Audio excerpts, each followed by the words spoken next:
អំពើល្អទាំងឡាយណាដែលយើងបានធ្វើយ៉ាងច្រើនទៅលើអ្នកដទៃទោះបីអ្នកដទៃគេមិនឲ្យតម្លៃយើង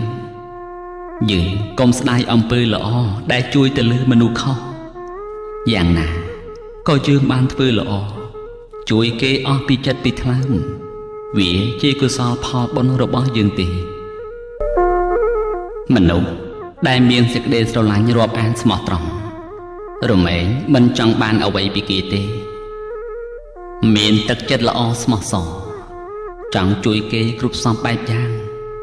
ចង់ឲ្យគេបានសុខបានសប្បាយតែជួយទុក្ខធុរៈក្នុងកិច្ចការងារផ្សេងក្នុងគ្រាដែលគេខ្វះខាតឲ្យនៅវត្ថុនេះឲ្យនៅវត្ថុនោះ